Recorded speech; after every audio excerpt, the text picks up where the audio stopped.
Hey, this video is a compilation of interesting speedrunning facts highlighted throughout some of the videos I've posted this year. I also want to quickly say thanks to everyone who supported me, liked my videos, commented, subscribed, and joined the Patreon. It all helps to grow the channel, and I really do appreciate it. Anyways, feel free to sit back and relax and enjoy the video.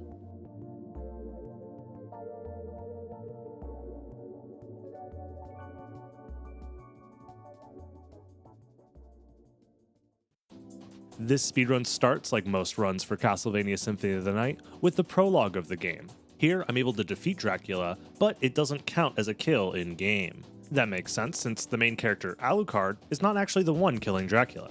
Anyways, once I gain control of Alucard, I make sure to jump over all of the wargs and zombies, trying to avoid taking damage wherever possible. So after getting juggled around for a bit, I do make my way to this room, where death normally takes away all of the powerful starting gear. Now, there exists many ways one could choose from to skip this encounter with death. But in this run, there's not really a good reason to do so, since I don't plan on killing any of the enemies anyways. And besides, all of the methods for skipping death would cause major issues later on in the run. If I started in luck mode and used the big toss mechanic to fly past death's room, I wouldn't be able to finish the run. This is because in a pacifist run, Alucard won't be killing any enemies, which means no gaining experience points, which means the game must be completed at level 1. And as it turns out, it's impossible to beat the game at level 1 while playing in luck mode. This is because, while in luck mode, you start with only 1 MP, which isn't enough to progress to the end of the game.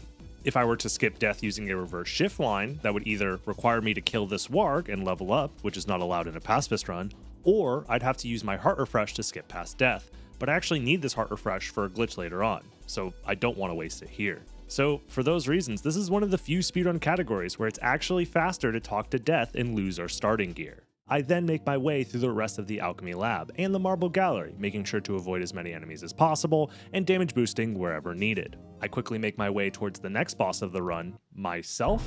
Again, I'm able to perform a revenge check, however, this one is really weird. This is the only enemy in the game that works this way. By stopping time with the stopwatch subweapon and walking into the doppelganger, this causes Alucard to yet again gain no experience, and again, the kill does not count. So after beating myself, off I go to finally grab the Soul of Wolf relic. Maybe I could have phrased that better.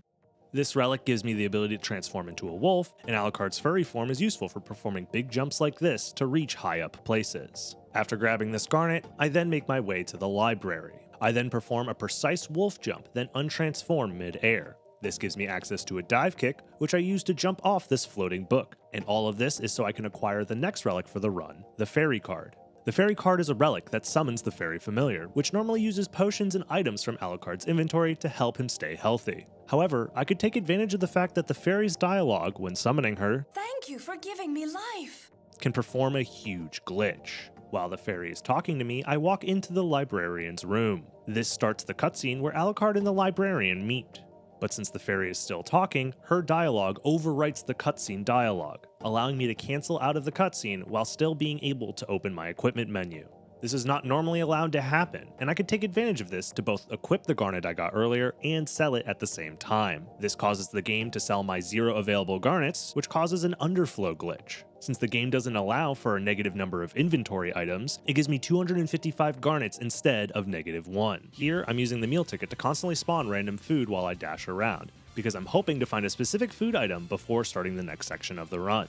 I eventually find the toadstool, which is what I'm looking for, and I immediately use it to poison myself. And now that I'm poisoned, I'll take extra damage from enemies, allowing me to set up a massive damage boost called a big toss that allows me to fly quickly across this next section. Once in the clock tower, I then have to dodge a ton more enemies, making sure to use the stopwatch and invincibility from potions to help me pass through some of the scarier parts. I eventually make it to this room right here, and beyond this point is the boss fight with the demon Kurasamon. However, luckily enough for us, Kurasamon's boss room is actually quite small enough that it can actually be skipped entirely, using a glitch called a reverse shift line. This glitch tricks the game into sending Alucard into the next room over when going through a screen transition, and if done correctly, I can warp past this boss fight entirely and avoid any more murder accusations. Here in the caverns, there are 2 key items for me that I do need to finish the speedrun: the Claymore and the Moonstone, both of which are located on the other side of this large gap. Here, I could take advantage of a niche movement technique called a double jump reset.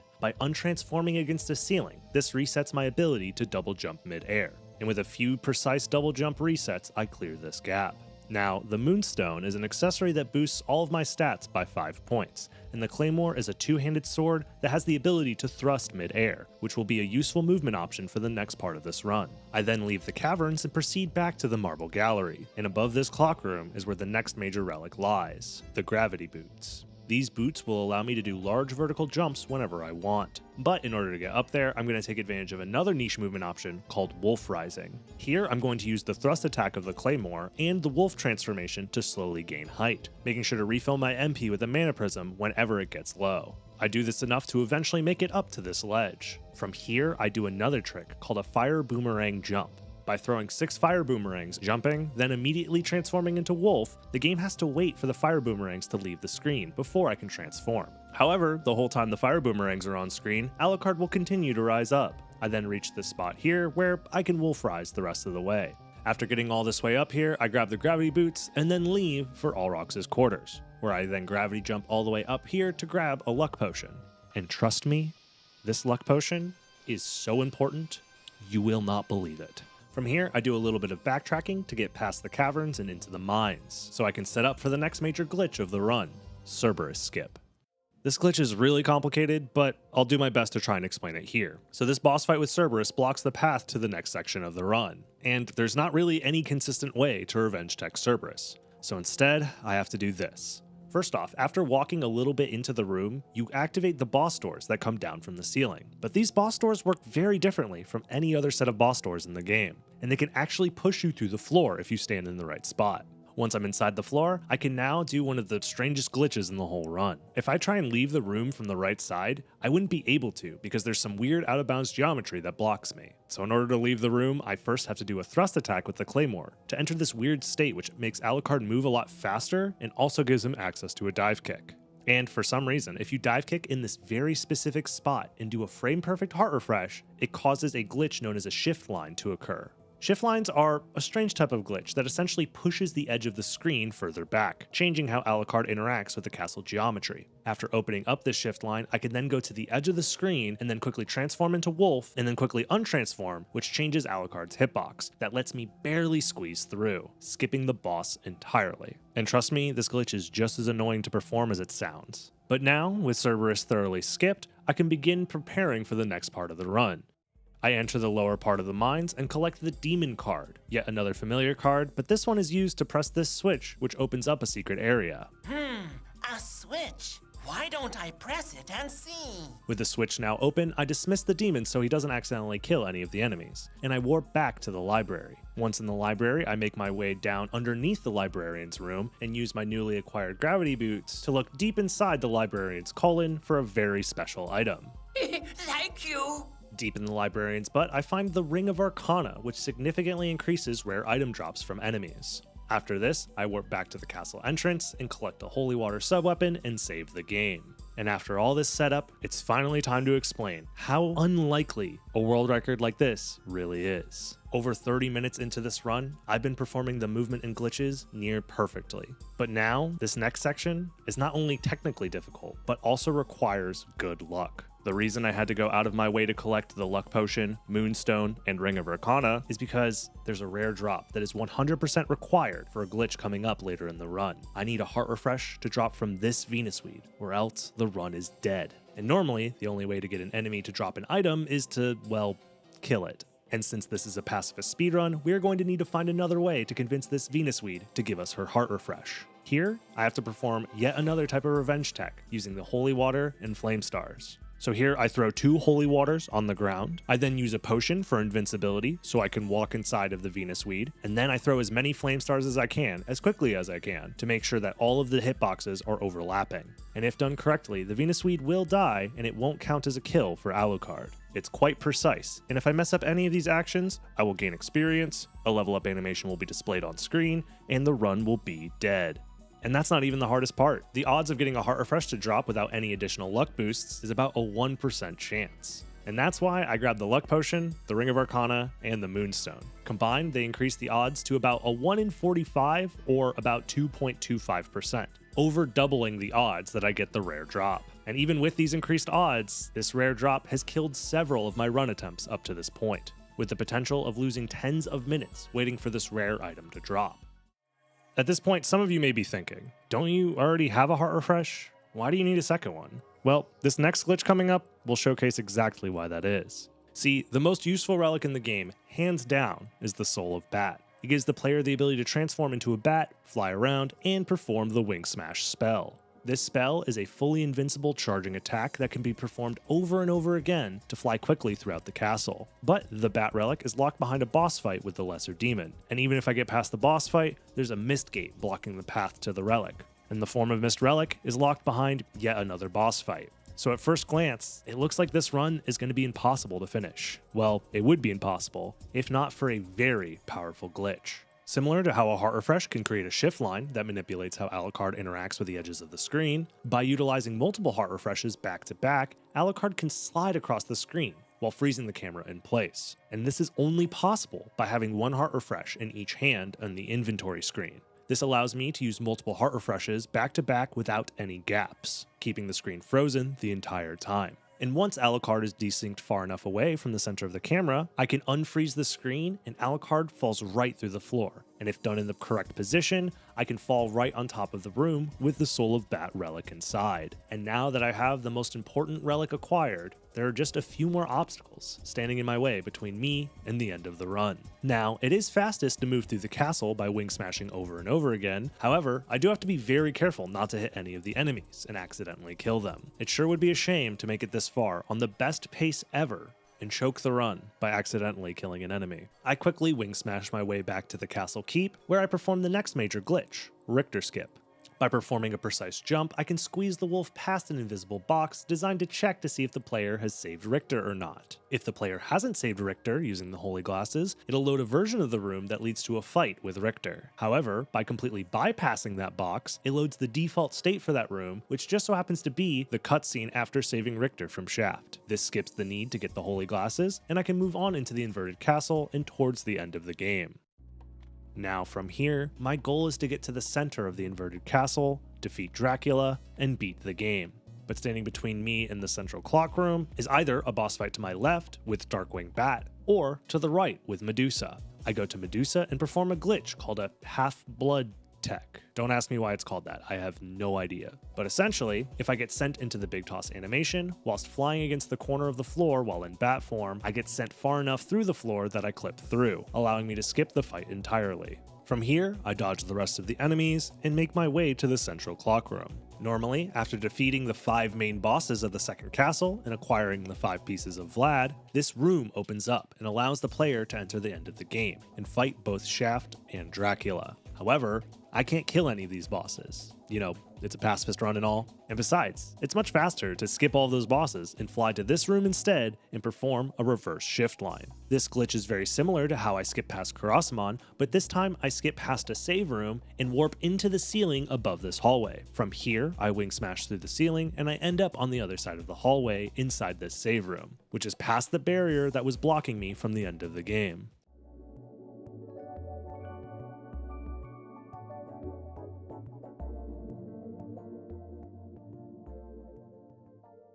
But before we get into the run itself, we first need to talk about parallel universes. I'm sorry, I mean alternate game versions. See, Castlevania Symphony of the Night has been re-released many times. And each re-release has subtle changes that lead to major differences in challenge runs like this. It would genuinely take me hours to explain every single difference between the dozens of re-releases for this game. And maybe someday I'll make a dedicated video to that very topic. Maybe if we get, I don't know, 50,000 subscribers? Regardless, what's important to know here is that I needed to pick which version to play on very carefully, or else this run would not be possible. But one thing every re-release has in common is how you're expected to beat the game.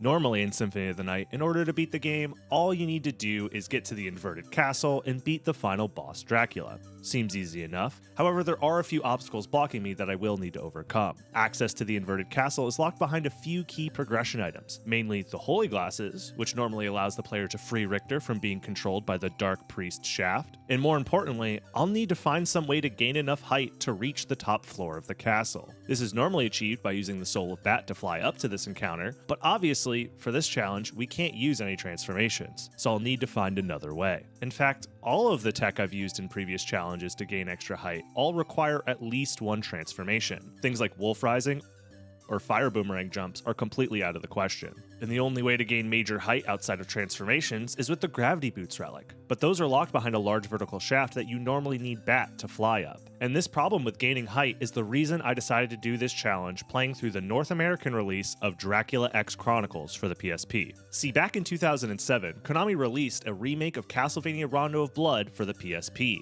and called it Dracula X Chronicles. And within the game, you can unlock retro titles that can be played from the main menu, one of which is a re-release of Castlevania Symphony of the Night. This version of SotN, however, has a lot of very strange changes from the original PlayStation release. Things like new graphics, new sound effects,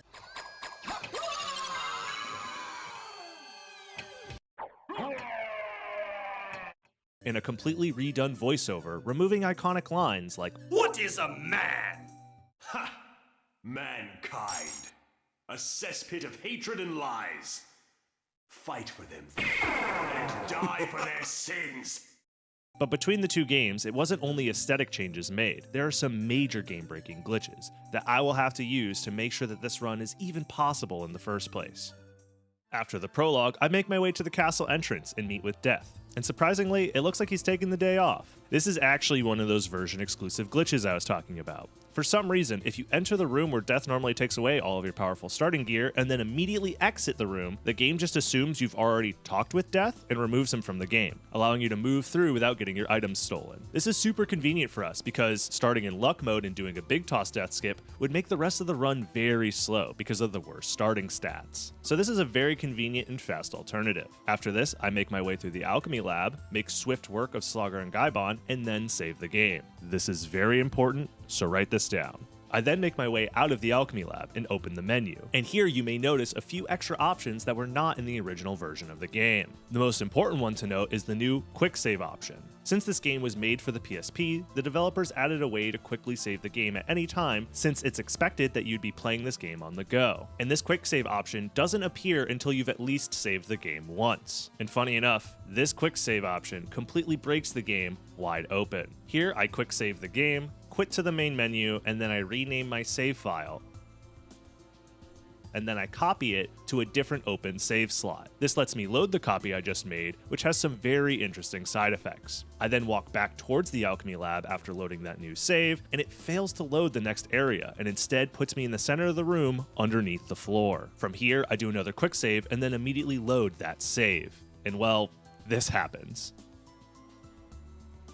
This is called a quick save warp, and it puts me right next to the gravity boots, allowing us to gain the height we need without any transformations. And funny enough, quick save warps can be done anytime you exit a CD room into a new area, and it's super lucky that this warp sends me right where I need to go. Otherwise, this challenge would not be possible, because these quick save warps can send you to completely arbitrary parts of the map, or even lock you out of bounds forever.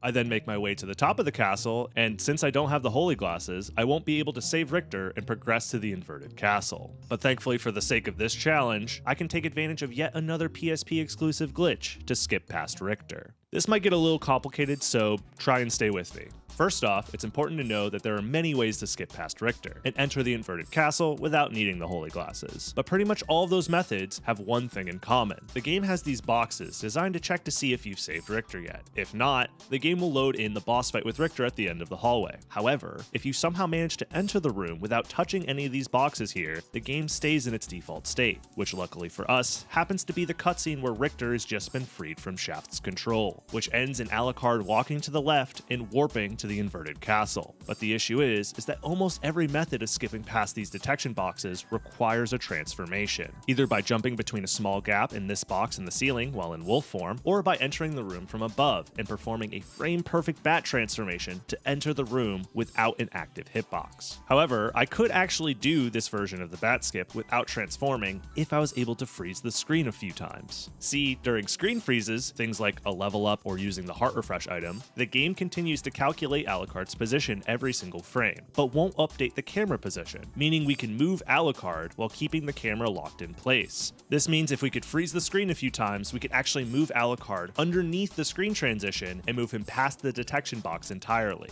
The only issue is, the normal way to freeze the screen multiple times is to use multiple heart refreshes, and since this is a speedrun, it would take far too long to collect the heart refreshes needed to do this skip. But this is where the janky nature of the PSP version comes into play. Remember that shield rod we got earlier? Well, the activation of the shield rod spell does actually freeze the screen, similar to a heart refresh would. But in the original version of SotN, there's no way to chain multiple screen freezes using only the shield rod. This is because during the screen freeze itself, the game considers both attack buttons being held down, and you can't activate the shield rod spell while both buttons are being held. You have to at least release them for one frame before pressing them again. But funny enough, when the developers ported this game over to the PSP, they had to create a new way for the game to register inputs. Compared to the original PlayStation release, the PSP console is missing the L2 and R2 shoulder buttons. Normally, the L2 button was used for quickly navigating menus, so that was easy enough to just discard, but the R2 button was used to transform Alucard into a wolf after acquiring the Soul of Wolf relic.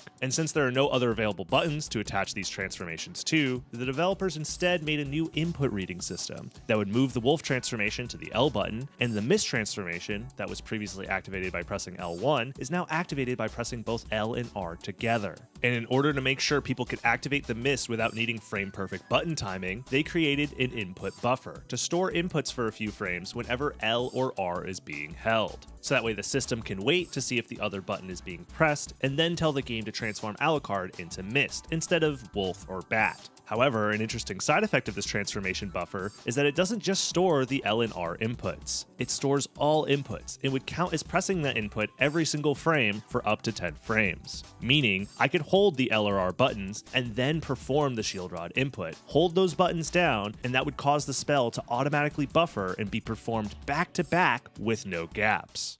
Here, the normal way the game expects you to progress is to find the 5 main bosses of the inverted castle, defeat them, and collect the 5 pieces of Vlad, which when collected opens up the secret clock room that leads to Shaft and finally Dracula himself. But of course, after seeing all the crazy shit I've done so far, do you really think I'm going to go through all that trouble? Instead, I make my way to the inverted chapel, use the Alucard shield combo to melt Medusa, and enter inverted Alrox's quarters. Here I make my way to the save room and perform a glitch called a save room shift line. A shift line refers to opening up a hole at the edge of the screen for Alucard to fall through, and by walking off center and pressing up to save the game, then canceling the save game prompt over and over again, it for some reason causes the edge of the screen to get pushed farther and farther back until finally I can fall through the ceiling here into the room below. This is yet again a glitch that only exists in the PSP version of the game, and thankfully for me, since I enter this room in a weird way, the game never loads the hitboxes for these spikes, so I could just sail through without taking any damage. Otherwise, I would have to very slowly move through this area to clear these spikes. And then, I finally make my way to the central clock room, right next to the end of the game. However, the room leading to the final boss is still locked behind needing those 5 pieces of Vlad, so I decide to make my own way there instead.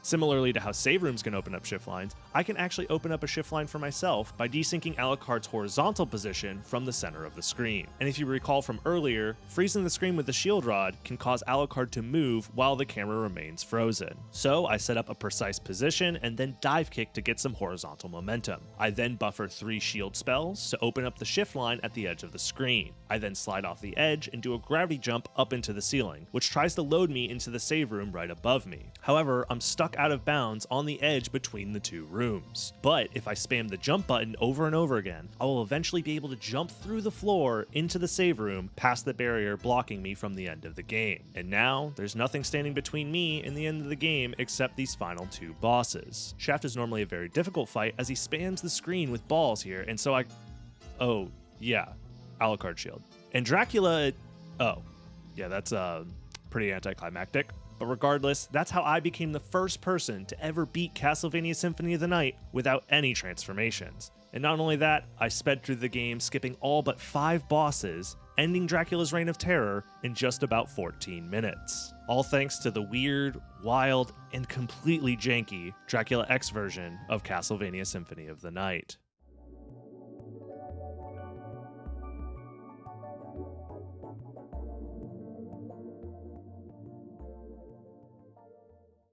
Not too long ago, Game Ventures announced a $350 bounty for anyone who could set a new world record for Castlevania Symphony of the Night. Seeing how I have nearly every world record in the game, I stepped up to this challenge to try and claim this bounty for myself. This bounty, however, would require a nearly 10-minute improvement over the current world record in the most brutal category to complete a run in, reverse boss order. But in reverse boss order, you have to beat each of the bosses in the reverse order in which they appear in the game's tactics menu. Starting with the second to last boss, Shaft, you work your way backwards all the way to Slogger and Gaibon, then defeat Dracula and get the endgame credits. So I started grinding to beat the goal time and claim that reward. And here's how that went.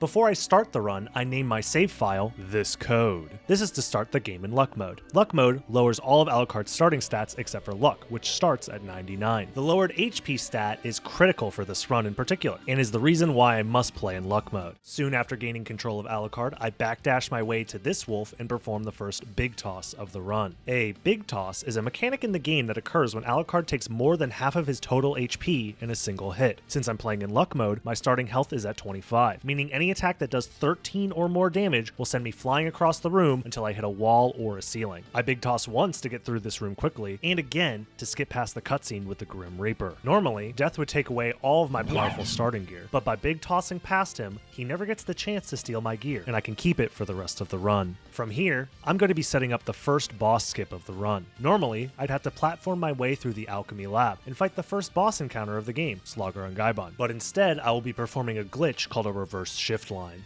Reverse shift lines are kind of a complicated glitch. They essentially allow me to skip forward an entire screen if I'm able to freeze the screen in the correct position. Here, I use the Summon Spirit spell to kill this Axe Knight to freeze the screen with a level up animation. And before the screen freezes, I need to find the pixel perfect positioning to make sure the reverse shift line works. In this run, I was able to get the trick first try and teleport past this room that would normally block my progress. Then, I could ride this elevator all the way up to the top of the Alchemy Lab, skipping the first boss encounter with Slogger and Gaibon. From here, my next goal is to get to the Long Library with a sellable gem, so I can perform the shop glitch and get nearly infinite money. But that area is normally guarded behind the second boss of the game, the Doppelganger, and I will need to find a way to skip him too. First, I big toss off of this blue Axe Knight and grab this garnet. Then, I backtrack to this room with the skeleton. Here, I have just enough experience to level up after killing the skeleton, but this time I will be using the level up to do a glitch called a shift line, which is slightly different from a reverse shift line. Shift lines require that two freezes happen back to back to open up a hole at the edge of the screen that Alucard can fall into and go out of bounds. So here, I move to a pixel perfect position, I kill the skeleton with a dagger, and start the backdash one frame before the level up animation starts. I then use a heart refresh to freeze the screen again, which opens up the shift line for me so I can fall into it. Falling into the shift line lets me get into this area below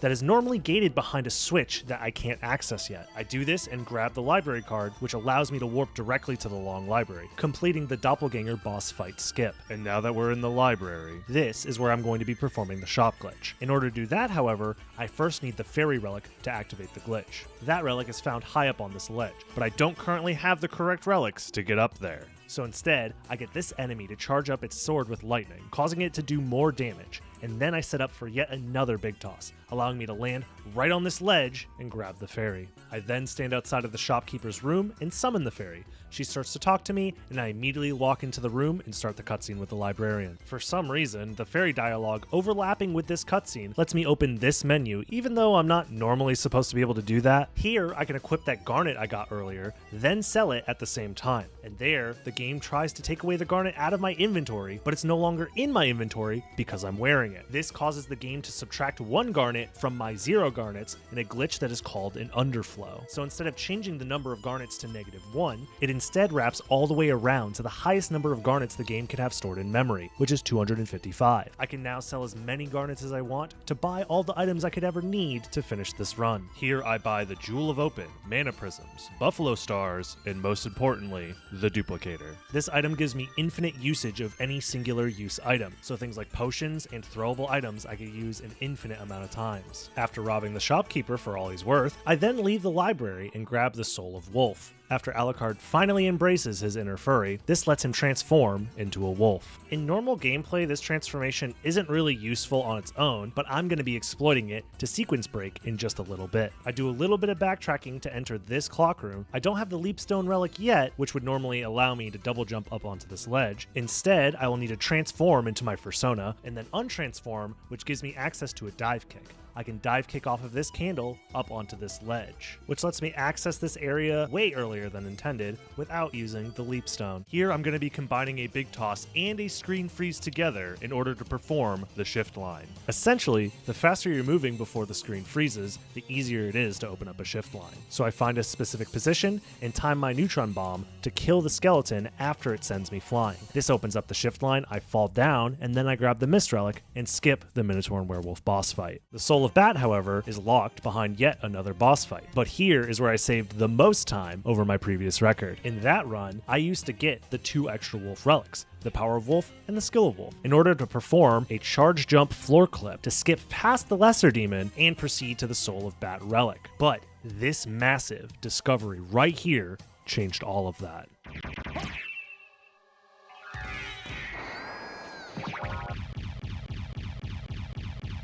That's right. I just kill him. As it turns out, there was a loophole in the category definition. It states that you must defeat the bosses in the reverse order in which they appear in the tactics menu. But if we check the tactics menu, it turns out the Lesser Demon doesn't show up on the list, and therefore can be defeated at any time. This saved me tons of time backtracking to set up an unnecessary glitch, and then backtracking again just to defeat the Lesser Demon later. Also, that spell you saw me do before killing the Lesser Demon, that's why we got the Shield Rod. The Shield Rod is a weapon that lets you cast a spell with different effects based on what shield you currently have equipped, and the Alucard shield spell is the strongest one in the entire game, allowing me to do 1500 damage per second while I have the shield touching an enemy. Oh, and it also makes me fully invincible while it's doing damage. But with all that out of the way, I can finally get past this mist gate and collect the best relic in the game, the Soul of Bat. After grabbing Persona number 2, I use yet another library card and start to escape the library. Here, I immediately perform an advanced technique called a Bat Dash. This is when you backdash and then immediately transform into the bat. The bat transformation preserves horizontal speed through its animation. This lets me move quickly while transforming, saving a small amount of time over just transforming while staying still. And once I gain access to the Leapstone relic and the Gravity Boots relic, I'll also be performing similar movement preservation tech to transform while moving quickly. Now that I'm in the bat transformation, I can perform the next advanced technique called Wing Smashing. A Wing Smash is a spell that I have to spend 8 magic points on to cast, and the spell is performed by holding the jump button, performing a 3/4 circle motion on the control stick, and then releasing the jump button. This starts the Wing Smash and sends Alucard flying very quickly as the bat for a short period of time before being forced back into human form. However, I can extend this by chaining the Wing Smash input over and over again, about once every second.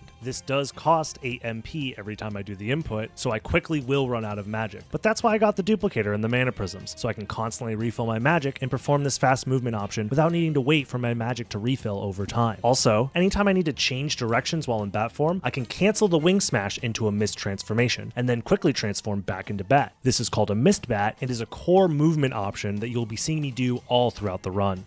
My next goal is to enter the Castle Keep, but of course, that's guarded by yet another boss. This is Kurasuman, so I naturally will be skipping this boss encounter using a very silly clip. So for some reason, if Alucard is in the bat form right next to a wall and gets sent into the Big Toss animation, you just clip through the wall and we can move along our merry way. Then I set up for yet another glitch called a wolf clip. Using the map, I can confirm some visual cues to perform a frame-perfect clip into these set of stairs, and we can continue to move out of bounds in the bat transformation. I do this and then enter this room from out of bounds, which gives me early access to the Holy Glasses item. This item is required to save Richter later, as he does appear on the boss list. I then leave and then perform the same exact floor clip again, but at this time I fly to the right and hit this load zone for the cavern's entrance from out of bounds. This loads me into the caverns, skipping about a 40-second detour to get there the intended way. Then I move quickly through the caverns and enter the abandoned mine, where I will again be skipping yet another boss. This is the only boss arena in the game that has doors that close in on you from the ceiling. Those doors, however, don't lock Alucard in immediately. I use this small delay to activate the trigger to cause the doors to close. Then I backdash into the position that forces the door on top of me. This pushes me into the ground, and then I can slowly make my way over over and then leave the room without ever fighting Cerberus. I then make my way to the teleporter of the area so I can warp back here later, and then I make my way to Castle Keep so I can enter the second castle. So I can't save Richter yet to enter the second castle since he is on the boss order list, so therefore I need to skip past Richter. Here I use a classic method of skipping Richter that involves doing a precise jump while in the wolf form to pass into the room without hitting the trigger that checks to see if you've already saved Richter. Instead, this trick actually loads the default state of the room, which is, for some reason, the cutscene where Richter has just been saved. This doesn't actually save Richter, so he will still be waiting for us later, but it does allow me to move on for now. Here I use the heart refresh I just got for another reverse shift line, so it skips me past this save room, into the ceiling, and then I can wing smash my way past into yet another save room that is normally guarded by the clock room mechanism that only opens after collecting the 5 Vlad relics that all drop from 5 different bosses in the second castle. And then finally, I have access to the very first boss fight of this run, Shaft. This is going to be an intense fight that I need to...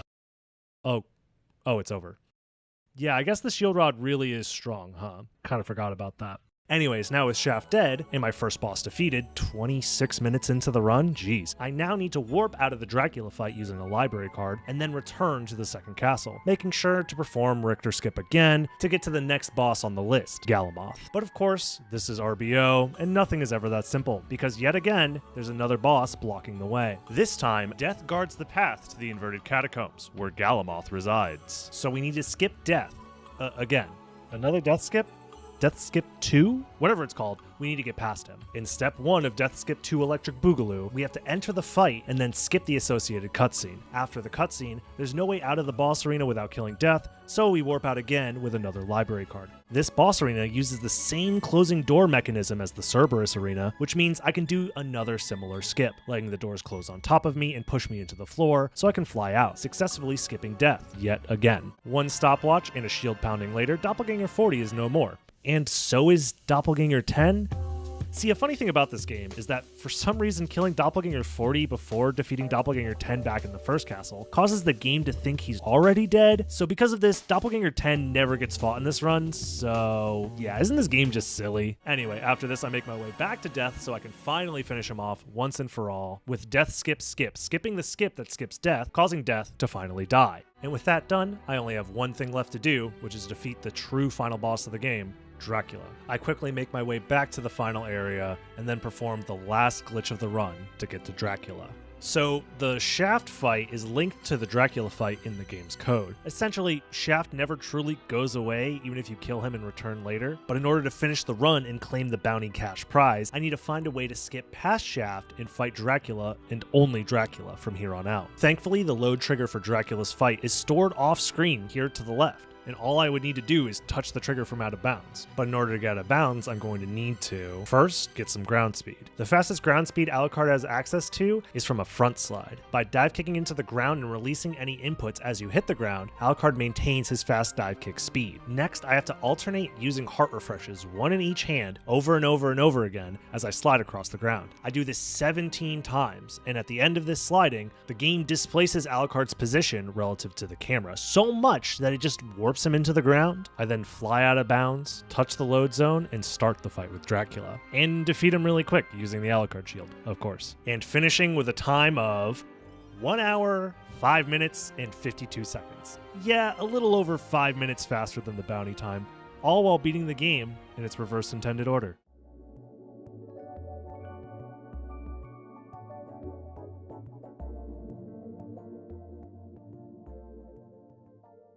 Before going more in depth on the clock rush itself, and how it has become the biggest barrier in SotN speedrunning, we must first talk about how the clock room works and how time is measured in Symphony of the Night in the first place. At the start of the game, as soon as you take control of Richter in the prologue, the in-game timer starts at 0 minutes and 0 seconds. This in-game timer counts up from that point on, only stopping if the game is paused in the menu or if the player pulls up the map. This means from the very start of the game, the timer is moving forward, and every other minute the statue is opening and closing in the clock room. And this is the basis for the game's global clock cycles. The fastest clock rush cycle that has been achieved by human players is known as the sub-8 clock rush, starting the game, acquiring the wolf, and returning to the clock room, all in under 8 minutes. The player will then have to wait the additional time remaining until the statue moves. This means there is a full minute of leniency to make the 8-minute cycle and not lose any time during a speedrun. This global cycle has some interesting implications for various categories across all of SotN speedrunning. For example, the in-game timer isn't slowed down or stopped by in-game loading or lag. Because of this, the PlayStation version of the game, which suffers from both longer load times and slowdown, has a stricter window to perform the fastest clock rush cycle, when compared to its faster cousin, the Xbox 360 version. Even though both versions have the same route and objectives, due to the faster load times, playing on the 360 version makes achieving the fastest clock room cycle much easier and gives the player plenty of time for small mistakes while still not technically losing any time.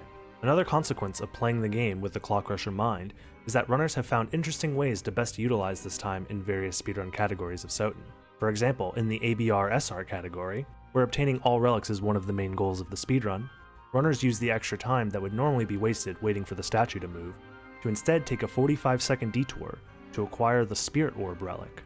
In the glitchless any percent category, runners will save the game during the clock rush, as it is required for refilling mana throughout the category, and because the 10-second log save animation cannot be skipped when first saving the game, performing the first save during the clock rush ensures none of that time is wasted.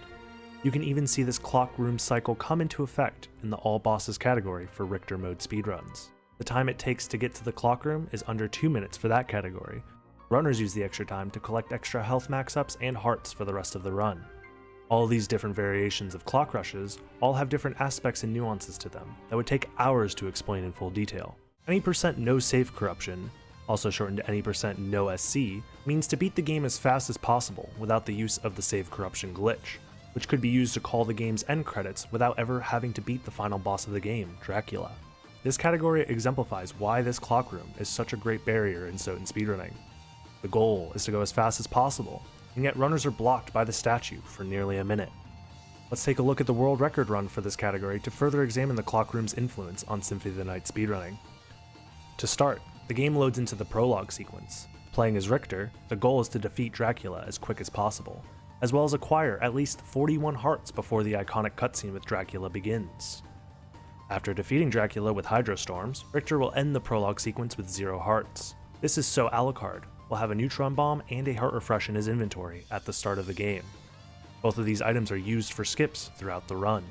From this point on, it is important to take note of exactly how many enemies are killed in this section of the game, because there is an optimal route for where to get level ups as Alucard in order to save time. Ensuring to kill all of the wargs and exactly 3 zombies will set up the experience such that killing the last warg in this hallway before death will give Alucard a level up. Using the neutron bomb that was acquired earlier, Alucard performs a reverse shift line glitch in order to skip the encounter with death. There is a 2-frame window to activate the neutron bomb while holding left in this position, which both scrolls the screen and gives Alucard a level up on the same frame. Then holding backdash during the level up animation activates the reverse shift line glitch. This will make sure the next load zone Alucard passes through will teleport him a whole room's length forward, past the room where Death takes all of his equipment. This glitch allows Alucard to keep his extremely powerful starting gear, so he may destroy enemies and bosses efficiently to save time. The main technique used to speed up Alucard's movement during the clock rush is a form of backdash canceling known as shield dashing. If the player starts a backdash, then presses the shield button, this will leave Alucard in a sliding neutral state across the ground. Any action could be performed at this point, including another backdash. Continuously pressing backdash into shield over and over again preserves the backdash's fast horizontal speed. The fastest possible shield dash is performed by backdashing for 1 frame, then pressing the shield button on the next frame, and repeating this pattern indefinitely.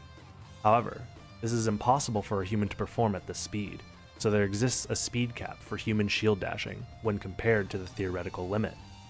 After performing the death skip, Alucard will continue to shield dash and platform his way through the rest of the castle entrance. Alucard's jumps are cut short to waste as little time as possible in the air while platforming. Doing a short hop into a downward slash, known as jump slashing, allows for Alucard to kill enemies that are in front of him while preserving his forward momentum. And the specific group of enemies that are killed in this section ensure that there is no extra level up animations before the boss fight, because it's faster to level up multiple times at once instead of watching individual animations. Once in the boss chamber, if both of the bosses Slogger and Gaibon are killed on the same frame, the amount of experience points Alucard receives is different than if they were killed separately. This is because the way the experience system works in Symphony of the Night is that the higher Alucard's level is, the less experience he gains from killing enemies. This means if Alucard levels up off one of the bosses then kills the other, he will gain less experience than if he killed them both on the same frame. From here, there's more shield dashing, platforming, jump slashes, and enemies to kill before the next point of interest, the fight with Doppelganger. This fight is interesting for a few reasons. He is affected by the stopwatch sub-weapon, which will fully freeze him and leave him vulnerable to being attacked and defeated quickly. However, there exists a secret technique that has the potential to save time here. If the Axe Lord armor is equipped during the start of the cutscene, where Doppelganger emerges from the wall, the player gains control of Alucard sooner than normal and can defeat Doppelganger as he emerges. This may allow for a quicker kill on Doppelganger. However, it is slower because it requires the player to open the menu to equip the armor, which pauses the in-game timer. For all of the time spent in menus or looking at the map, that is more time spent waiting for the clock statue to move out of the way at the end of the clock rush. And because of this, runners try to avoid opening the menu as much as possible to ensure no extra time is wasted. So with all of this in mind, the world record run waits out the cutscene and kills Doppelganger normally.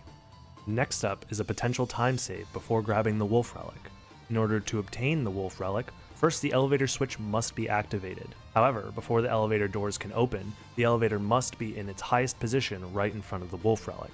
When the elevator room is entered, however, the elevator always spawns in as close to Alucard as possible. Either Alucard will have to wait for the elevator to climb up the shaft after pressing the elevator switch, or Alucard can leave and re-enter the room closer to the top where the Wolf Relic is. This can be done here next to the outer wall teleporter, and here lies a frame-perfect floor clip that can be performed.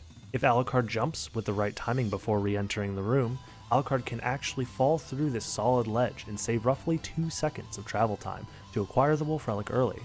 Now that Alucard can transform into the wolf, before returning to the clock room, it is important that Alucard uses a sloped wolf jump to gain extra height here and collect this garnet.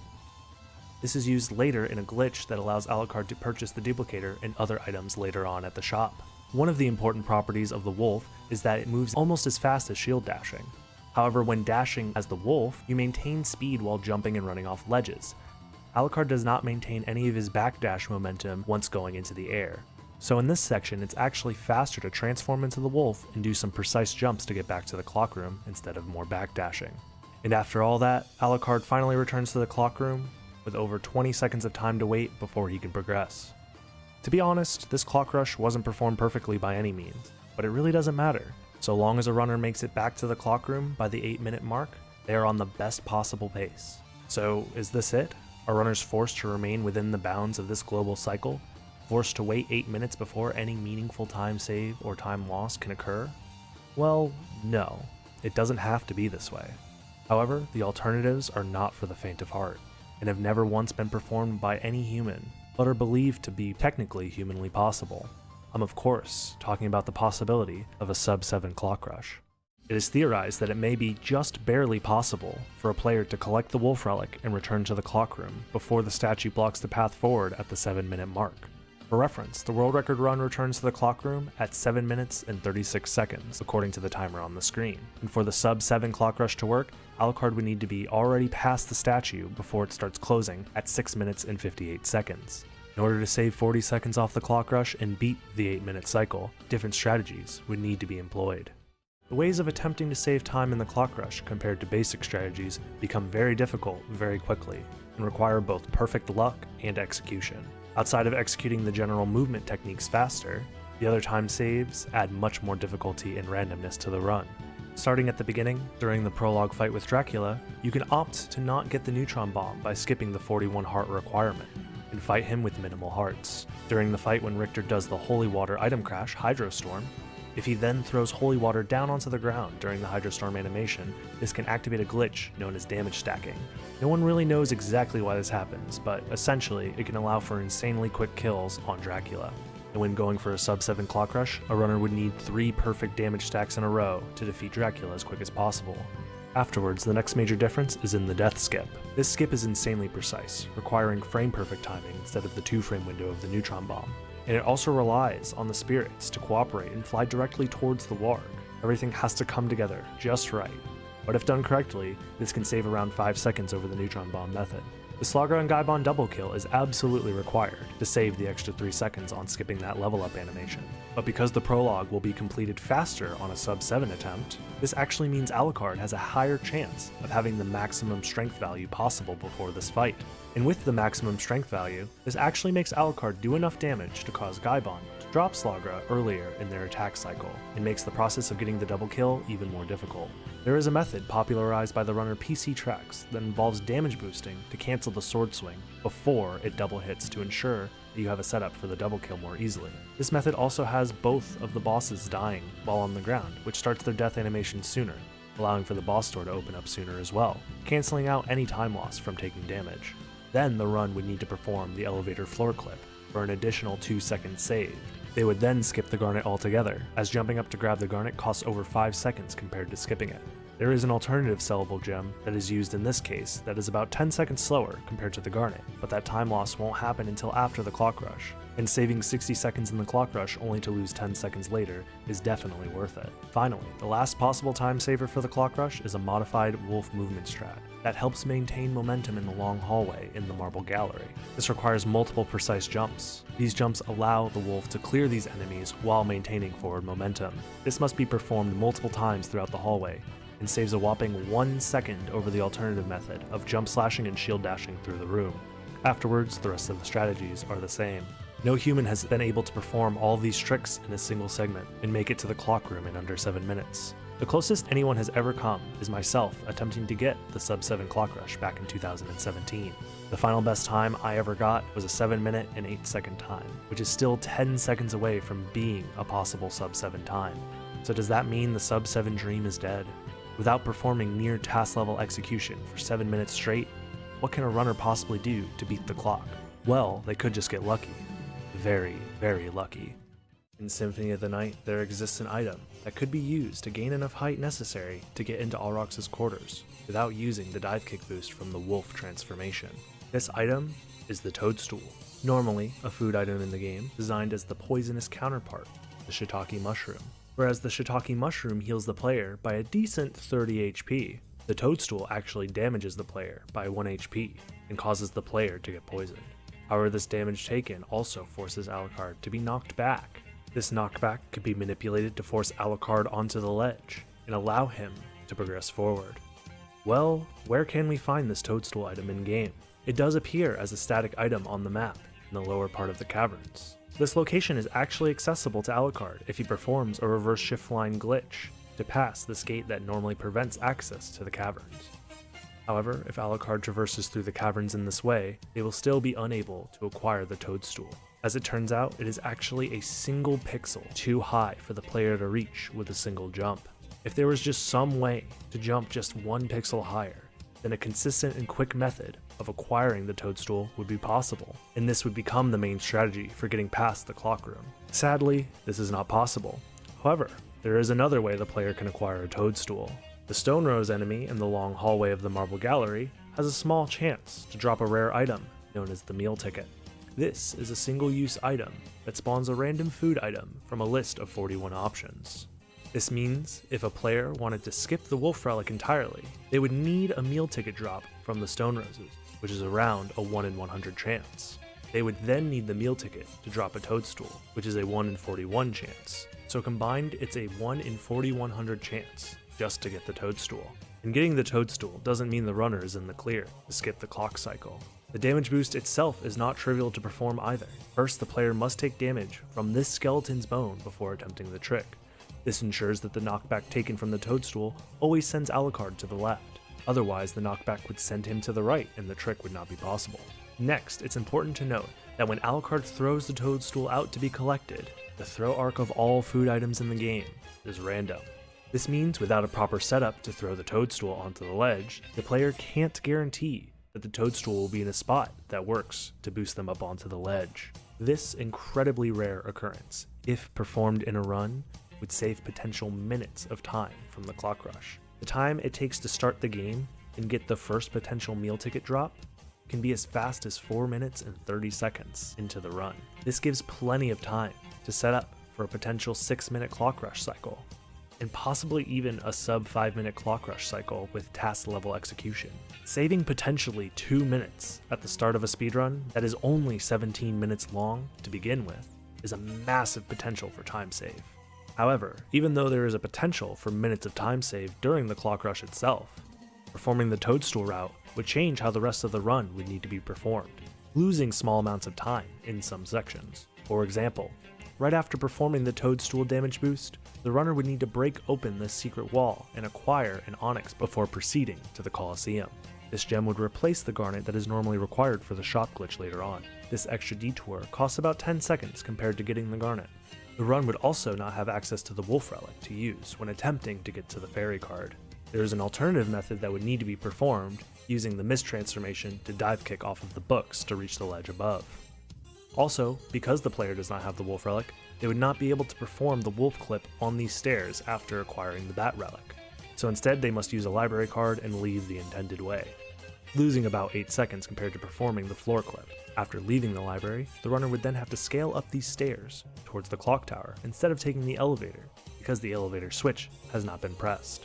This would cost a few more seconds, and then afterwards, the runner would then have to perform a slower version of the Richter skip, since they never acquired the wolf relic in this version of the route.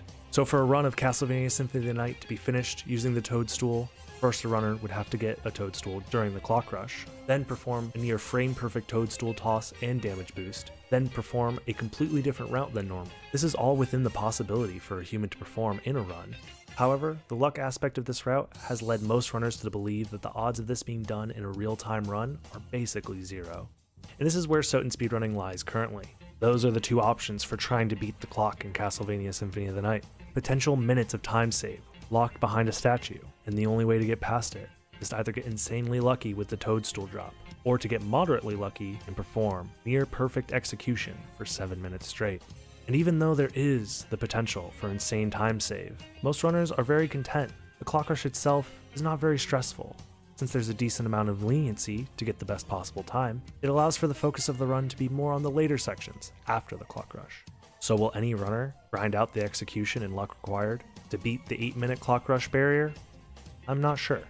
However, the first runner to ever do so and finish a run would be guaranteeing themselves a world record that may well stay uncontested for years. And perhaps the chance for glory to be the first to achieve such a milestone may be motivation enough for someone. But until then, this has been Dragon Blitz, signing off.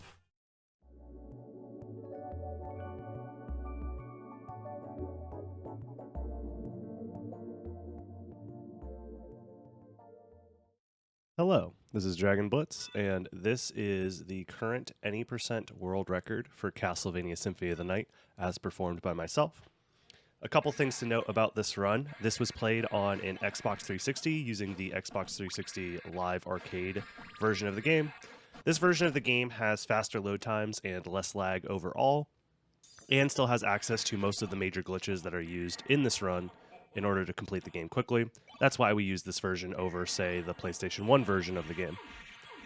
Another thing to note is the Xbox 360 version of the game has the ability to mute the in-game music using the Xbox 360 dashboard's media player. So if you play music in the background and then pause the music, it actually mutes the in-game music for Symphony of the Night, and that actually speeds up some of the menus in-game. So over the course of the entire run, it saves about a full second by doing this and disabling the music. I'm going to have some background music playing for this video just to make things a little less awkward. But already at the start of the run, the prologue goes by very, very fast. We use Holy Water and Hydro Storms to defeat Dracula quickly. Pretty standard stuff if you are familiar with Symphony of the Night speedrunning. Our first major form of movement as Alucard is going to be backdash canceling. What you do here is you initiate a backdash and then cancel it by pulling up the shield, and then you do that over and over again to maintain the high speed that you get from the beginning of a backdash. Another thing to note here is that we start with all of our very strong starting equipment, the Alucard gear. We want to keep this gear, so what we're going to be doing is we're going to be setting up a glitch known as Death Skip. This specific version of Death Skip is a reverse shift line. It's not super important that you know exactly what that means, but essentially it is a glitch that allows us to skip an entire screen. You can set it up off of Level Up or a Heart Refresh, mostly. Anything that pauses the screen. So if you pause the screen at the edge of one of the screen transitions and you do it in the right spot while backdashing, it allows you to skip a full screen length forward. That skips the interaction with death, and he never takes away our gear. The whole reason we go to this side of the castle, by the way, is to acquire the Soul of Wolf. The Soul of Wolf isn't a super noteworthy part of like a casual playthrough necessarily. A lot of casuals will use it because the wolf's movement is faster than like Alucard's walking speed or whatever. But the wolf movement is about the same speed as Alucard's backdash, funny enough. So backdash canceling and wolf movement is usually about the same except for specific scenarios. We're going to see one of those scenarios coming up here where it's slightly faster to transform into the wolf. The main reason is because the wolf maintains horizontal momentum in the air, where Alucard doesn't have a lot of quick horizontal momentum in the air. He goes back to his normal walking speed when he uses his jumps, or he loses all of his momentum if he falls off of a platform. Whereas the wolf maintains a much faster speed in the air. So transforming into wolf here makes so when you jump up those stairs, you're actually going at a fast speed the whole time, where Alucard would need to slow down, jump, and then land, and then start backdashing again. From here, our experience is set up such that like it doesn't really matter what we end up killing, which enemies we end up killing, and which ones we don't end up killing.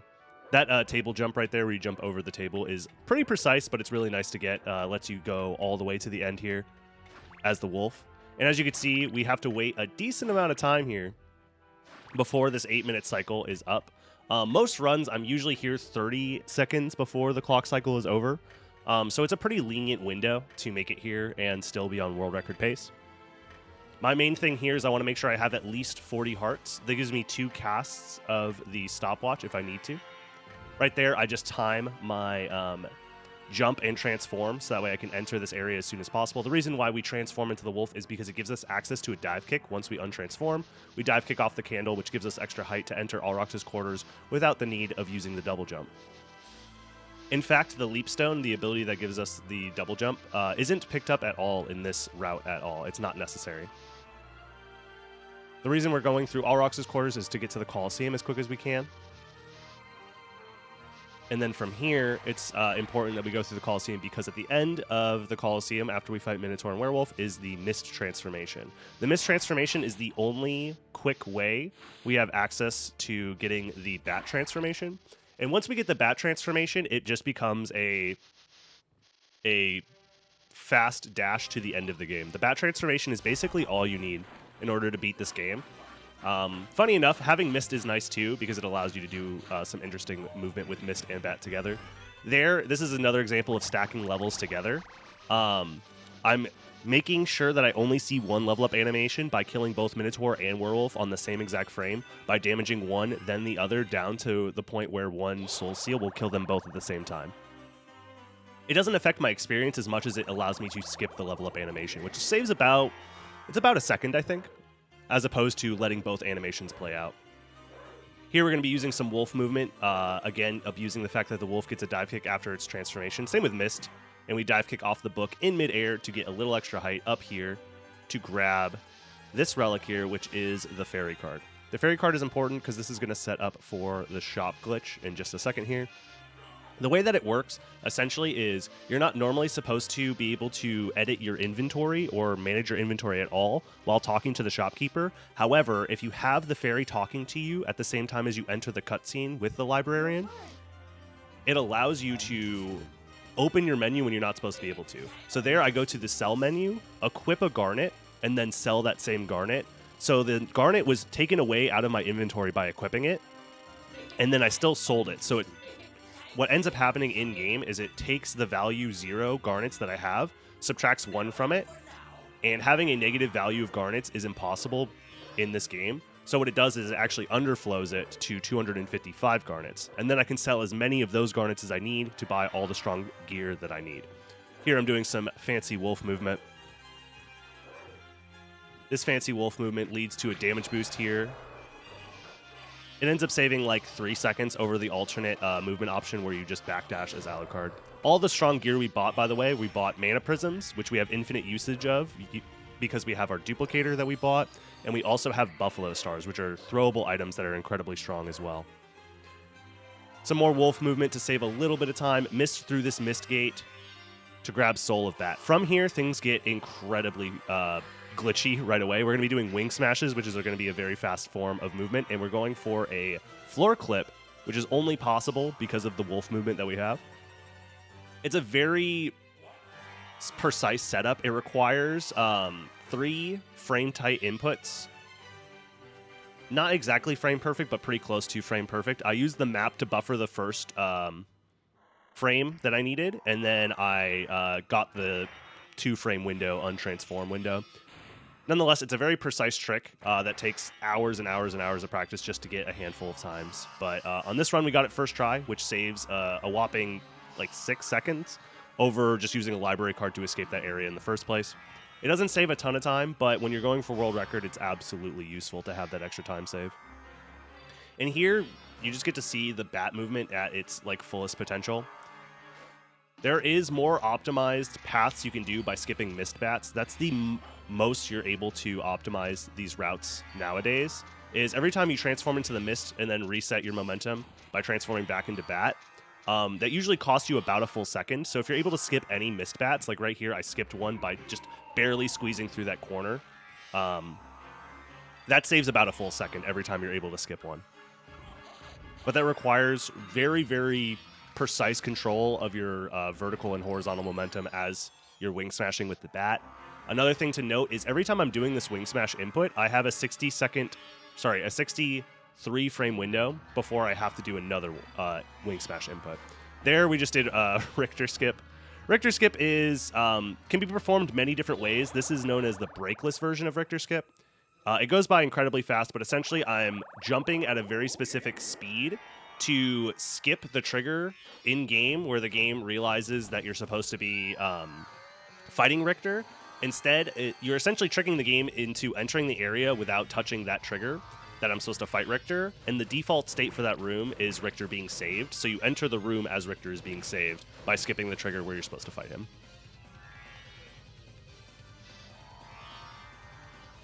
So from here, now that we don't have to worry about anything else, we can just go to the end of the game and fight Dracula. We only have like one more glitch left. Here we're just messing up a little bit of movement there. No big deal. That's like the only big mistake in this entire run, honestly, is that section right there. And it only cost me about a full second because the load times are so fast. If that was on PlayStation, that would have cost multiple seconds because of the additional load times. It's one of the main reasons why playing on Xbox is so preferred. Here, because we don't have double jump or gravity boots, our fastest form of movement is just jumping up these platforms. But now we're just going to be wing smashing back and forth through this area, making sure we avoid getting grabbed by the imps. Here's some wing smash control, controlling your vertical momentum. Because if you have too much vertical momentum, what ends up happening against ceilings specifically in this game is known as a terrain boost. So if you wing smash into a sloped terrain at all, the wing smash will follow that sloped terrain. That could be used to your advantage if you want to use a sloped terrain to help boost you upwards or downwards quickly. But in a lot of scenarios, the sloped terrain is actually better if you avoid it. Like right there, I wing smashed down to avoid a small slope that would have pushed me really far down if I didn't avoid it. Here I'm using the terrain to my advantage by wing smashing with the terrain going upwards. It's one of the main strategies that you want to keep in mind when wing smashing is, do you want to have the terrain boosts help you by following the terrain, or do you want to avoid the terrain altogether? Here we're setting up the final glitch of the run. This is another reverse shift line, similar to how we did Death Skip and it skipped us a room forward. Instead, we're using a heart refresh to set up this reverse shift line to skip us past the save room into the ceiling. From here, we wing smash in the ceiling to the other side, to the other save room at the very end of the game. This skip's requiring all of the different relics that you need to beat the game. So in the second castle, we basically just fought Medusa, and that was it. Normally, you need to fight Medusa, Akmadon, Darkwing Bat, Creature, and Death, and acquire the different remains of Dracula. But here we skipped all of that, allowing us to finish the game incredibly quickly. Here we equip double Buffalo Stars. This just gives us more DPS overall because you're only allowed to throw 3 Buffalo Stars per hand. So equipping 2, so 1 on each hand, allows us to throw 6 at a time before needing to have them despawn and then throw them again. Just basically allowing us to double our damage output. And Shaft goes down incredibly quickly.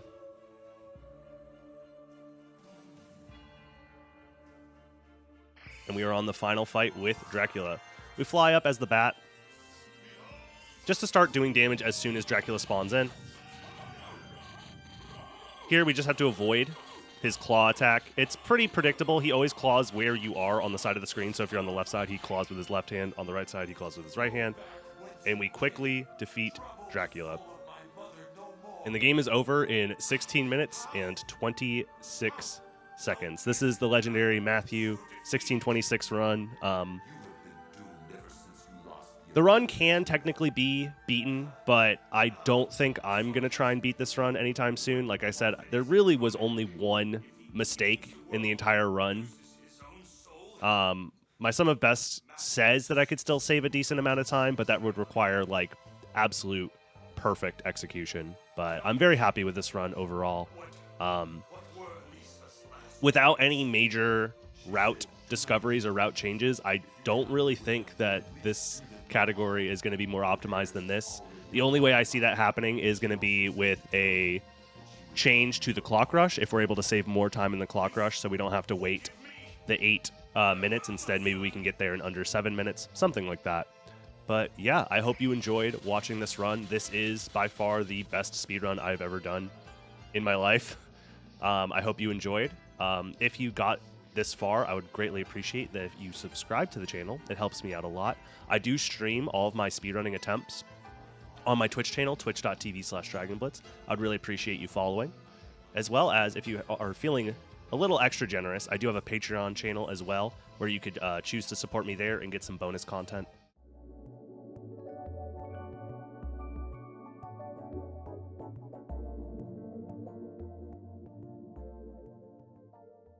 For what profit is it to a man if he gains the world but loses his own soul?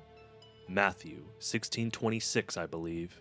These are the iconic lines spoken by Tepish Vlad Dracula at the end of Castlevania Symphony of the Night. Here, he laments how his own ambition to take over the world led him down a path of destruction and alienation from his son Alucard, the only family he has left. This passage is a declaration of how one's own ambition could lead them to losing sight of what's important in life. Maybe it's not about the destination, the end goal, the glory of achieving something great, but maybe it's okay to let go of ambition if it means protecting one's own soul. And funny enough, the speedrun world record for Castlevania Symphony of the Night currently sits at 16 minutes and 26 seconds. Truly ironic that the greatest speedrunning achievement for this game is spiritually tied to a lesson about ambition and its consequences. Anyways, I just found a skip that completely breaks this game forever.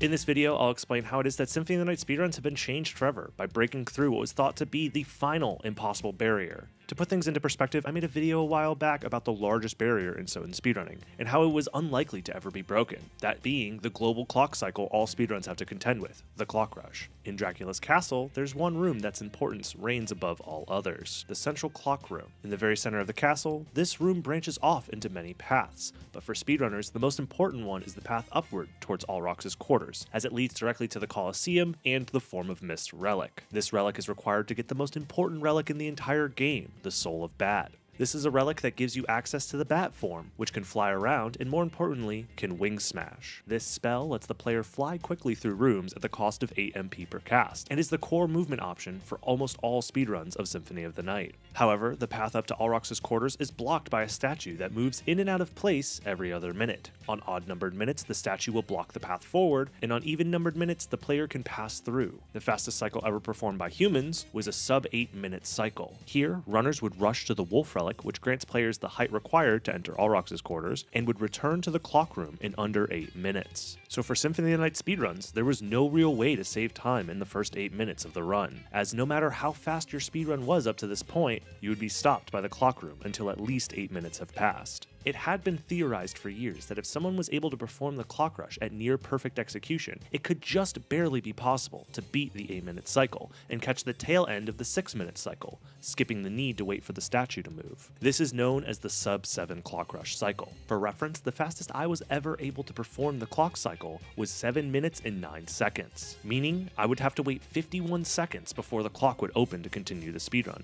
unless I was able to find another 10 seconds to save. Well, that was my fastest run, until recently. See, a long time ago, I had theorized that maybe task level execution wouldn't be necessary if new skips were found and implemented into the route, anything that could save an extra 10 seconds. One of the oldest known skips in Castlevania Symphony of the Night is known as the Big Toss Death Skip. This trick is exclusive to a luck mode playthrough of the game, which requires entering this name code on the file select screen before starting a new game. This Easter egg was put in by the developers to give the players a sort of hard mode option to replay the game with lower stats but a higher chance to get rare item drops. However, they didn't realize that players would take advantage of the lack of starting HP to help make the game easier. Whenever Alucard takes damage for more than half of his total HP, he gets sent flying indefinitely until he either hits a wall or a ceiling. This is called a Big Toss, and players have been abusing this damage boost for over 2 decades to fly past the cutscene where death normally takes away the player's overpowered starting gear. The thing is, skipping past death and keeping our starting gear is something that speedrunners have been able to do without needing to play in luck mode. By using a glitch called a reverse shift line, speedrunners can skip death, keep the powerful starting gear, and have way better strength and magic for the rest of the run. However, I realized that skipping death isn't the only reason to attempt this big toss in a speedrun. See, big tosses are fast. Like, really fast. After some testing, I found that utilizing 2 big tosses early in the run could save around 15 seconds in travel time compared to moving normally, which should be just enough time to make the sub 7 clock rush not just theoretically possible, but practical to perform in a real speedrun. So I set out to do some more testing, and that's when this happened. Wait, am I about to sub 7? Oh. Oh.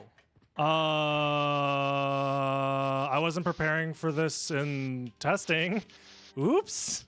That run finished with a time of 16 minutes and 48 seconds, which wasn't breaking any records, but it was the first time a human was able to beat the sub 7 clock rush and beat the largest barrier in SotN speedrunning history. So playing in luck mode has huge potential to save nearly a minute of time save compared to the current world record, but many things would need to change in the route to accommodate for playing in luck mode. So here is a brief explanation of all the changes that need to be implemented in the new luck mode route.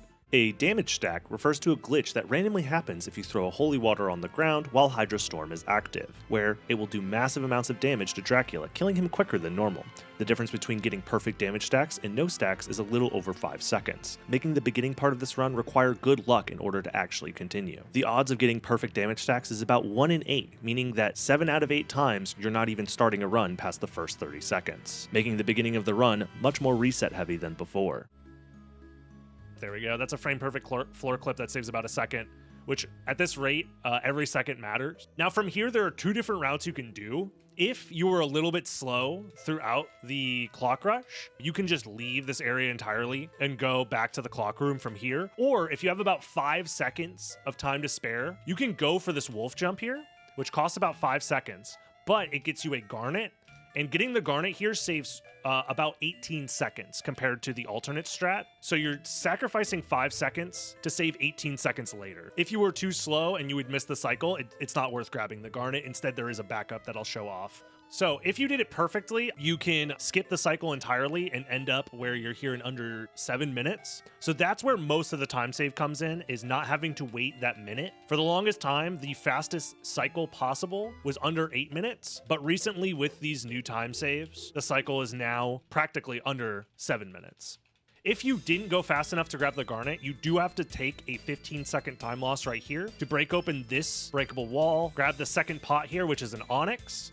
The onyx doesn't sell for as much as the garnet, but it is still a sellable gem, so we can still use it for shop glitch like we would normally. Now that we're past the clock rush, the run is very, very similar. The only differences from this point is a handful of things that are different because of luck mode. For example, we don't have enough magic to perform the soul steal double kill on Minotaur and Werewolf. So instead, we have to kill them by just slashing our sword, which loses about like 1.5 seconds, to be honest. It's pretty slow in comparison. If we get crits, it helps because we can kill them slightly faster. But I think we have to do 1 extra sword swing on the Minotaur and Werewolf if you don't get crits, which does slow down this fight a decent amount. Plus, the lack of double kill slows it down even more.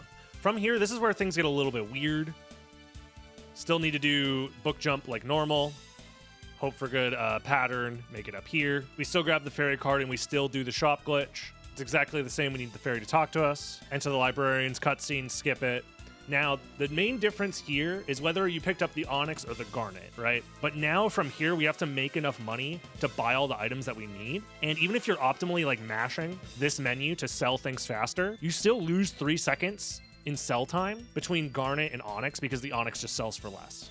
From here, the menu is exactly the same. 1 mana prism, 2 buffalo stars, and the duplicator is all you need. After performing Shop Glitch, the next goal is to fight Lesser Demon and collect the Soul of Bat. However, the fastest way to get there relies on a luck-dependent damage boost. This was always true of the previous route, but now the potential for getting bad RNG wastes even more time than before. You have about a 40% chance to get the best RNG, and if you get the best RNG, you save a lot of time, otherwise this room sucks. And that's what that looks like. You just get big tossed all the way to the edge of the screen. And optimally, for a world record run, you would be still going for this floor clip. And you can still set up at this ledge and do it exactly the same as you did before. Once you're in the floor, this is where things get different. The world record does a route where I refill my mana only once during this section. However, in luck mode, you do have to refill your mana twice. So the way this works is you have to transform into Wolf, which warps you down, refill your mana, and then go for some wing smashes. And then you have to refill a second time.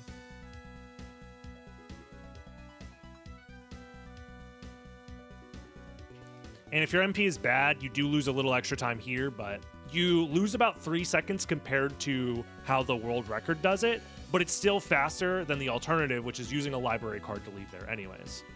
From here, the movement is incredibly similar. The only difference is now you have to be very careful to not lose too much MP every time you missed bat. There are 2 different ways to mist bat. Like right there, you saw I lost a chunk of magic by transforming into bat. That's because every time you mist bat, if you do it too slow, you lose 10 MP. Versus if you mist bat faster, you don't lose any magic at all. So you have to be very clean and deliberate with your mist bats. Otherwise, you lose magic. So all of your mist bats essentially have to be perfect. Regardless, that becomes much more important now compared to any percent, where that was still important in any percent standard mode. Now it's even more important because you have much less magic to work with. That's the main downside to luck mode in general, is throughout the run, you have much less magic. So all of the strats have to account for that. So in the clock tower, the movement is essentially the same. There is one major difference. All of the possible time saves are the same. Like for example, skipping that mist bat, you can still do. Bonking on that cog, you can still do. The only difference is this gap skip, going through this area right here and continuing onward is not possible. In luck mode, you don't have enough magic to do it, which is very unfortunate. So instead, you do have to go through this section normally. And by normally, I mean you have to do what is considered a backup strat. Richter skip is exactly the same. You could choose to do breakless, which does save a little bit of time if you get it first try, but it's still hard as heck. Or you could still do the version of Richter skip where you break the brick up there and then set up for the different wolf jump. This one right there. Both are the same, and you should have enough magic to wing smash through and not soft lock and skip Richter like normal. So from here, the strat is the same, which is nice. You have just barely enough magic to make it to this checkpoint, refill your magic like you would normally, and then wing smash through this area. And now in the second castle, all of the strats are identical. And the only time difference is about 2 seconds on Minotaur and Werewolf. You lose about 3 seconds on the floor clip, and then you lose another 3 seconds on Clock Tower. So it's actually about an 8-second difference. Unfortunately, there was no big tosses that could be routed into the second castle movement to help save time, because it turns out just wing smashing is really fast. Big tossing is only slightly faster, and you do get locked into this slow animation after the big toss is over. So because of that, there aren't very many big tosses that are even like in contention to possibly save time. So instead, the movement becomes incredibly similar, if not exactly the same, for the second castle. Are crits tied to luck? The potential damage you can do with a critical hit is tied to luck, but the chance of getting a critical hit is not tied to luck. At least that's like the super duper simplified version of how crits work in this game. And there we go. That's the new route. The clock cycle being skipped saves the most amount of time. We lose about 8 seconds over the course of the rest of the run, but that's the fastest possible route by far, is getting the Garnet whilst doing luck mode. Standard mode could also potentially get sub 7. However, standard mode, saving enough time and getting the Garnet does not seem viable right now unless another major skip is found in the clock rush. Luck mode saves enough time that it is humanly viable to do luck mode runs and not just get sub 7, but also get sub 7 whilst still acquiring the garnet. It's within human execution. It's just hard, but it's not the hardest thing I've ever done. I want to put in perspective how big of a change this is for Symphony of the Night speedrunning. The first world record to take advantage of the 8-minute cycle happened all the way back in 2012. And finally, over 10 years later, that cycle has finally been broken. And now, with all of this new time save available, I was able to perform this run. Really? I thought I had more time to save than that. 16:24. Technically world record, but so bad. So bad. The 16:26 is officially dead. So it just goes to show there's so much more time to be saved in this stupid, silly category. But I'm still not done. I plan on continuing to push the world record time down using this massive new time save. And if you want to join me on this journey, you can watch me attempt to break the world record again live on my Twitch channel, twitch.tv/DragonBlitz. I don't plan on stopping until I get my goal time of 15:36.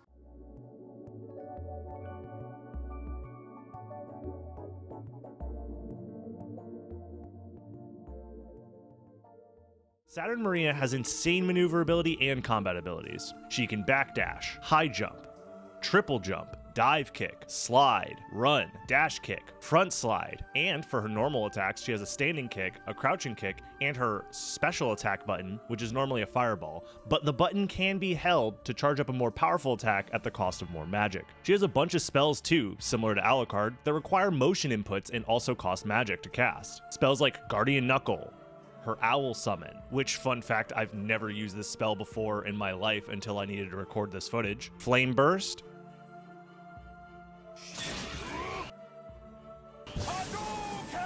Turtle Heal, Dragon Summon,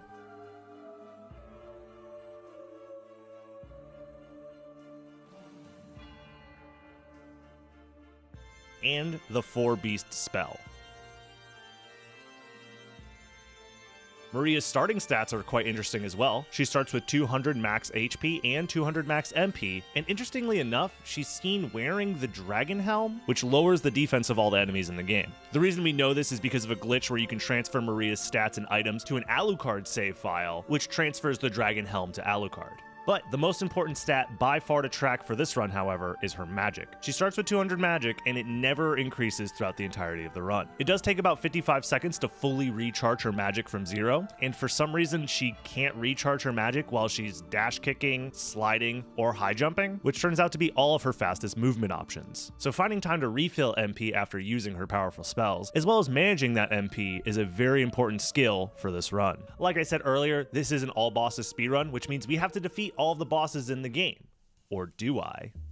See, just like in Richter mode, Maria actually cannot access some of the game's bosses. Normally, any boss that has a cutscene that plays before the fight, I'm coming, Mother! No, Alucard! Don't come here!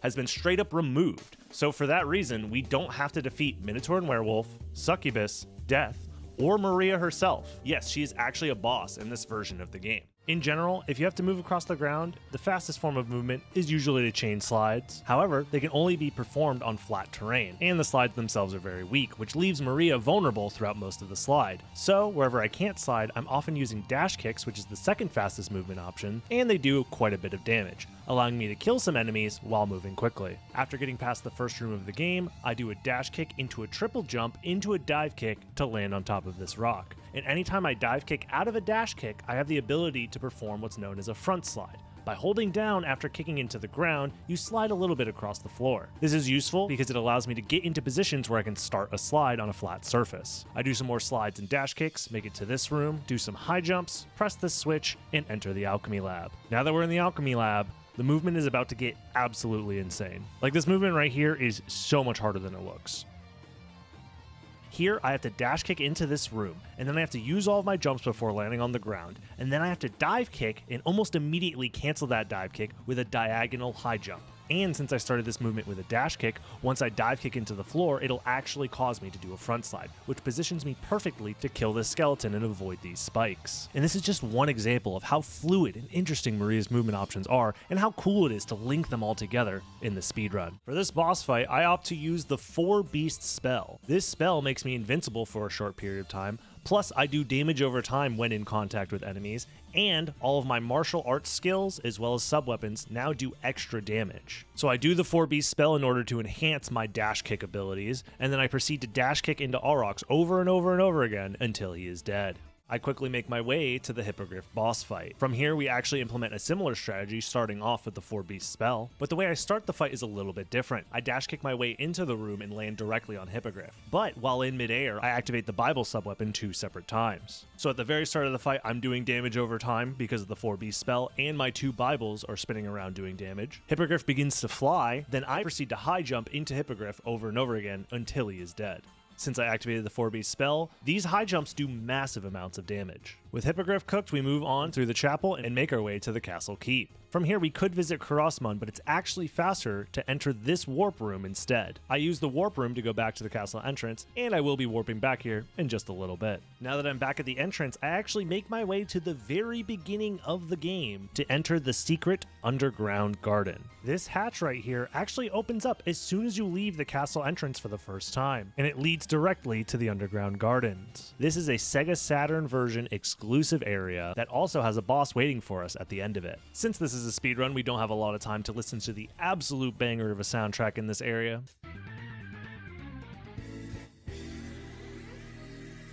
So I quickly move my way through the gardens, making sure to say hi to Rom Scout, and then I go Hulk mode in this room specifically because it allows me to be invincible during these next 2 rooms, and it increases the damage of my standing kicks as well as the Bible, allowing me to kill Skeletor very quickly. And I have just enough juice to make it back through those rooms while staying fully invincible. Anyways, they gave Maria the ability to be invincible, so I'm abusing that through this hallway, so I can spam slides to move as fast as possible. Another small detail about 4 Beasts that I haven't mentioned yet is, while in the 4 Beast transformation, the game actually doesn't need to render any of the shadows following behind Maria. This actually removes lag in a lot of areas, making it optimal to speedrun through these areas while being fully invincible. Again, you might not like it, but this is what peak speedrunning looks like. Once I pass the long hallway, I press this switch to unlock the caverns, and then make my way down there so I can listen to the chillest of vibes.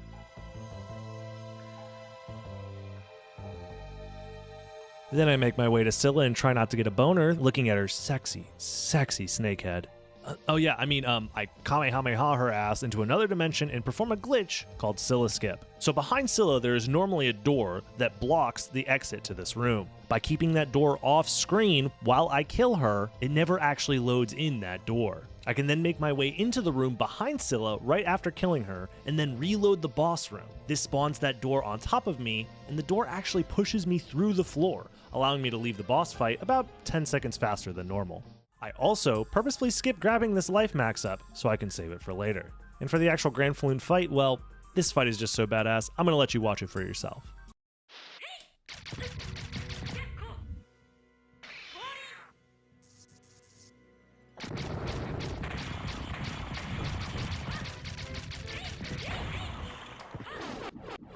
So I intentionally dive kick into the room, knowing I'm going to take damage. But while in midair, I activate the Bible sub-weapon. I then buffer the inputs to perform the Fire Blast. This lets me do the spell as soon as I'm out of hit stun. After that, I then combo into a high jump and dive kicks to finish him off. Absolutely beautiful.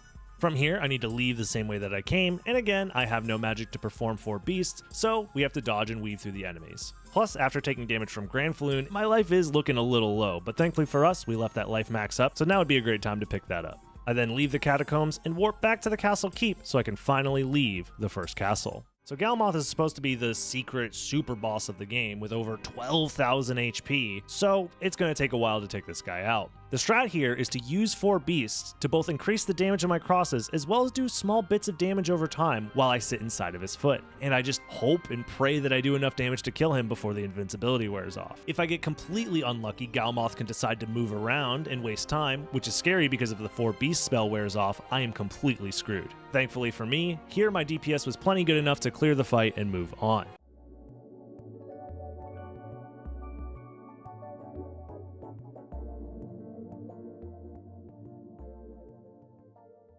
first, let's take a quick look at exactly what a normal playthrough of Aria of Sorrow is supposed to look like. Aria of Sorrow is very similar to most Metroidvanias. The goal of the game is to defeat bosses, collect new abilities that unlock new areas to explore, so you could repeat the process until you beat the game. However, Aria did introduce a brand new way to engage with combat and exploration in a Metroidvania-style game, the Soul system.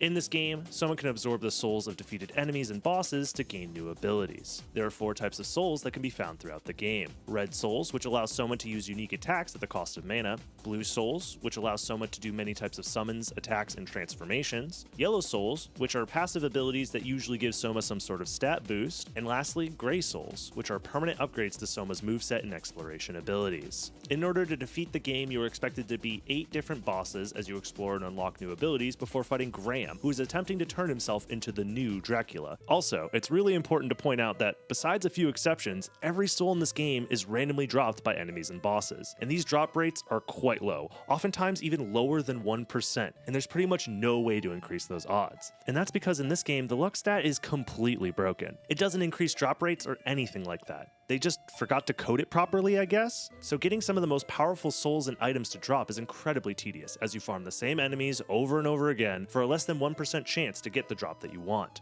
However, the fact that this game expects you to grind for some important souls and items doesn't really matter for speedrunners, as they have developed strategies to completely ignore the random aspects of the game and turn what would normally be an RNG nightmare into a showcase of skill and execution.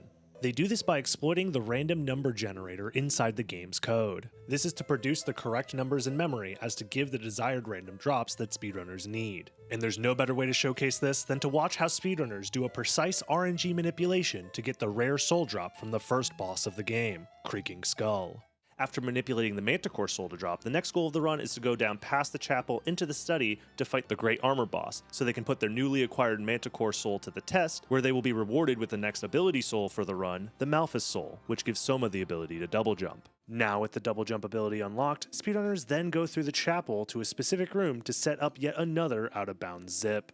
So what we're going to be doing here is going to this big room, the Belfry room, and you can zip out of bounds here with Manticore. Normally you need bats for most zips, but this room is one of the rooms where Manticore can also work. Yeah, the Manticore transformation is just a little too big. The game gets confused, of course. That makes a lot of sense, seeing it in action. It's too big. There's a solid object above you. The game is trying to push you out of that solid object. The way it does that is just by pushing you out of bounds, unfortunately. And by going out of bounds, can we explain You end up here. why you end up here? Because I've played this game a few times, and I'm pretty sure the chapel is not connected to the reservoir. You know, when it comes to out of bounds in this game, there is no real rhyme or reason to it. The castle is, of course, a creature of chaos, and when they're making this game, the out-of-bound connection points don't make any sense. Sometimes they'll take you to areas that are adjacent, ones that you would expect. Sometimes they'll take you to places that are just totally off the map. And sometimes you'll get soft locked because the game doesn't put you anywhere. Now this pudding room right here is the one reason we need Malphus. That tiny little platform is the one reason we have to go all the way down to study. Because all these other jumps are possible to perform with just a single jump, it seems. To my understanding, yeah. See, okay. if you were to zip up all the way on the left side, right underneath Soma, then you definitely would not need Malphus anymore. The reason for zipping all this way is to get to the underground reservoir, which leads directly to the arena. There's lots of great items and souls that can be found here, but speedrunners have to be very careful maneuvering through this area at such a low level. You'll notice that Chewie is intentionally getting his HP lower. Now, why is that? There is a soul in this game called the Lubricant Soul. This is the enemy whose soul we want to farm. It's a risk-reward soul, where the lower your HP, the more your stats go up. Your strength, your int, even your defense, although we're in one-hit kill range here, so that part doesn't matter. But it's a big offensive boost. And it's a yellow soul, so you can equip Manticore plus Lubricant, or Creaking Skull plus Lubricant at the same time. So for the sheer sake of saving a little bit of extra time, we're gonna be in one-hit kill territory for the remainder of the run. Isn't that nice? We're actually gonna see our first double manipulation in this room, because Lubricant not only drops its soul, it drops an excellent katana multi-hit weapon. Going for 2 manipulations is doable, but these are obviously much tougher than single manips. Pause buffer here. Get the timing perfect. Wow. So both the soul and the weapon are dropped at the same time. With the newly acquired Lubricant Soul and Muramasa in the hands of speedrunners, they then use these powerful tools versus the next boss of the run, Balor. But as you're gonna see, we've got, again, some small combat optimizations for this fight. Chewie's gonna get the best cycle possible. Here we go.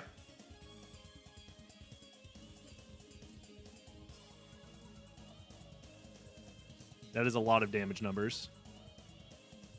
You can get double and even triple hits, and Creaking Skull does a lot here. Yeah, so you'll notice, if you want to pause, Balor moved from phase 1 to phase 2. This is now the laser beam phase. So Creaking Skull is invaluable to make sure that phase 1 you can skip a full cycle. Wow. So this is a perfect fight. You can't save any more cycles, at least not with current strats over this fight. And phase 2's also got less defense, so yeah, it's over pretty quickly. Wow. Yeah, immediately taking advantage of all the new weapons and souls and stuff to do crazy damage. And all of this is for, I don't know how to read Japanese, but I know that that's the Bat Soul. The Break the Game Soul. The Break the Game Soul indeed. The Bat Soul is normally used to transform Soma into a bat so he can fly around and reach new places. However, using a specific set of frame-perfect inputs, runners can actually slightly clip into walls, then use the bat to fully zip out of bounds pretty much anywhere they want. No need for cows to turn around or tight spaces to zip with the Manticore. And just like the previous zips, runners abuse the arbitrary out-of-bounds connection points to zip exactly where they need to go. So after getting the strongest weapon in the game, runners continue zipping to enter the Chaos Realm, which is the final area of the game, skipping the need to fight Graham, collect the 3 books and Dracula souls, or fight Julius at all. And now, runners can just zip straight to the end of the game and fight one of the hardest bosses in any Metroidvania I've ever played. This is the Chaotic Realm, hence all of these sepia tones. This is the very end of the game, it's all black and white, but we're not going to be here for long. So, I mean, you can lose a run. Any one zip, if it goes badly, can kill the run. Because not only does it waste time, it wastes MP, which we're going to need here for the final fight. So these were perfect zips. And oh yeah, that zip just lands you into the final fight. This is the final boss. It could not be more convenient. So Chaos here has got 2 phases. Phase 1, you're going to see the claim in action. This is all about trying to get multi-hits. The claim can only hit once, but it has enough reach to strike 2 or even sometimes 3 statues with 1 swing. That's the goal. And Chewie is taking damage on purpose, both for the iframes, so you can deal a little bit more damage quickly, and also because we're trying to get that lubricant boost as high as possible. These statues, they actually seal away your souls, right? That's right, so you can't use Creaking Skull, and lubricant doesn't come into effect until the yellow statue is down. That little target that's on the screen here, you don't want to get hit by that no matter what, right? Like that's. So that'll drain your MP. Mm-hmm. We just talked about how important that was. That's why you want the zips to go well. If that hits you, PB is pretty much dead. This is the greatest boss in the history of action platformers. Despite the fact that we've played this game for like thousands and thousands of hours, fought this boss thousands of times, it never gets old. You need to be playing on point. You have to have great reactions. And you're hoping that Chaos cooperates, because this Bone Dragon here does what it wants. It'll come up from the bottom and just hit you with like 5 frames to react. It's brutal. But the main gimmick here is you want to break the eyes. The real boss is the core, but if the eyes are defeated, that'll lower the defense of the core. So now Chewie takes 1 final hit, gets down to 12 HP, that's maximum lubricant boost. This is as high as it goes. Any hit kills. You gotta dodge the orbs, you gotta dodge the small orbs, you gotta dodge the thorns. And the core's got 3,000 HP, so claim doing 48 plus 72 with Creaking Skull. But we only need to go for 3 eyes here rather than 4. That way we can get double hits on the core and the bottom right eye. It's one of the cool things about Chaos, like if you're playing the randomizer, depending on what your build is, sometimes it's optimal to kill 2 eyes, sometimes 3, sometimes 4. But yeah, for any percent, no 0 HP, 3 eyes is the best. And just like that, we got Aria of Sorrow, no 0 HP, in under 11 minutes. It goes by so fast. It's crazy. But yeah, this run by Chewie is super impressive. It's like close to perfect. It's really good. I really want to put into perspective how unlikely a run like this really is. Putting aside all of the frame-perfect tricks performed in this run, without any RNG manipulation, the odds of a run like this ever happening are insanely low. The Creaking Skull Soul is a 2% chance to drop, the Manticore Soul 2.5%, the Lubricant Soul 1%, the Muramasa drop around a 0.25% chance. Altogether, that makes the odds of a run like this ever happening around a 0.0000125% chance, or around 1 in 100 million. Needless to say, without RNG manips, a run like this is not really possible. But that's the thing about speedrunners. They'll always find a way to beat the odds, and beat their favorite games in record time.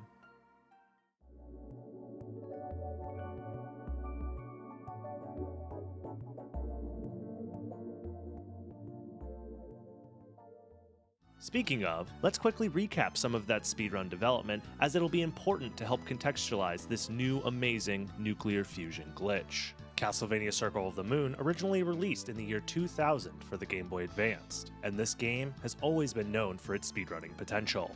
As far back as 2004, there are forum posts on taskvideos.org discussing routing ideas for speedruns of this game, culminating in a tool-assisted speedrun that used powerful spells to beat the game in just a few minutes. And in Circle of the Moon, all spells are performed by combining 2 DSS cards, normally dropped randomly from enemies, with 100 unique spells to choose from.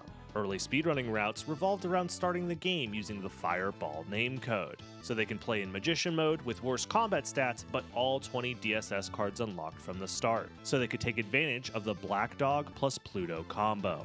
This transforms Nathan into a skeleton that will instantly die after taking any amount of damage. The skeleton can also throw bones, with a 1 in 8 chance of throwing a big bone that does massive damage. In a task setting, runners can use emulator tools like save states and frame advances to guarantee the 1 in 8 chance of getting a big bone, so they can defeat bosses quickly and reliably. But real-time speedrunners were relying on essentially a bone lottery, hoping for good RNG to get big bones so that way they can take out the many bosses in this game. That is, until now.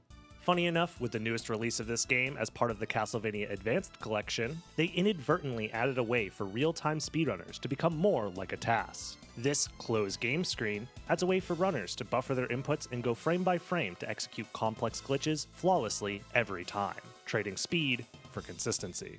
But why is this pixel-perfect, frame-perfect trick even important to the speedrun in the first place? Well, I'll have Jupiter explain that. Okay, Nathan Graves is going to turn into a skeleton. Then we're going to use frame advance to get a frame-perfect, pixel-perfect trick called a bone float, where you land, press forward, and attack at roughly the same time. And that takes you off the very edge of the platform. You walk in midair. However, here the only reason we need skeleton, which used to be the centerpiece of circle speedrunning, is to get off the ground. We just need the skeleton to float in air. So the whole reason this glitch works is we're going to be combining 2 different charge combinations. The first one is the Imp Familiar. The way this works is when you hold your whip out, it'll charge up an attack and then you release, and it shoots out a laser beam, which is honestly pretty unimpressive in terms of the damage. The second one is something called Quick Draw, where you're locked in place, you hold your weapon, you release, and the longer it's held, the more damage you deal. So you can see these 2 cards are pretty similar, but both are quite low tier. When combined, it creates a chemical reaction that blows up the game. So we're gonna see that we get in midair here, we activate Quick Draw, land on the platform, it's in a glitched state now. You're not supposed to be able to like slide around and stuff like that while you have the quick draw held, I imagine, right? Exactly, and this is because of that bone float. The game gets confused, so the charge property remains, even though we're now moving around. We're gonna combine this with the Imp. So we switch over to the Imp Summon, get near the end of the room, we're charging up. This is double frame perfect, and it's very awkward, so frame advance is gonna be super useful here. What happens when you combine an Imp charge with a quick draw? This happens. I'm sorry, how much damage was that? Oh. What?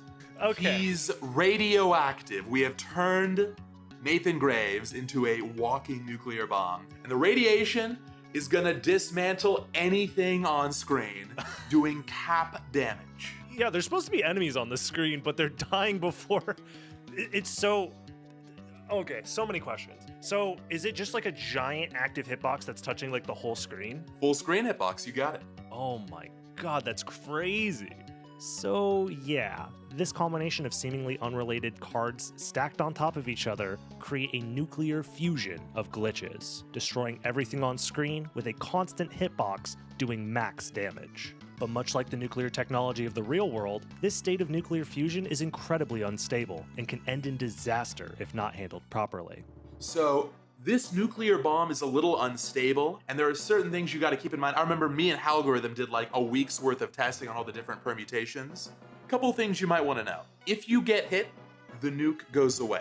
Okay. Now, that seems pretty easy because, things blow up. What's going to hit you? Certain enemies can spawn right on top of you. If that happens, the run's dead because you can't get the nuke back. The second thing to know is that anytime you use your whip, if you don't whip spin, immediately afterwards, the nuke goes away. So regular attack cancels the nuke. This is dangerous because in a lot of places you want to use the whip. So you got to just keep in mind that whenever you use the whip, you've got to make sure it's also a whip spin. I think this is a great time to recap what exactly is the goal for the rest of the speedrun now that Nathan Graves is a walking nuclear explosion.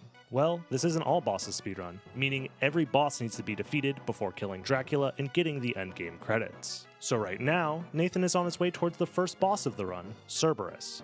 And well, I'll let you take a guess as to how you think that fight's gonna go. This is Cerberus. That was Cerberus. Oh no! You know what's interesting here, by the way? You kill the boss so quick, you have time to enter, leave the room, and come back before the door closes, which skips the cutscene. Yeah, normally you gotta wait for a Cerberus to fade away from the screen, which takes 10 seconds. But here you leave, pop right back in, and Cerberus is totally gone, just like that. And then immediately we get the double jump.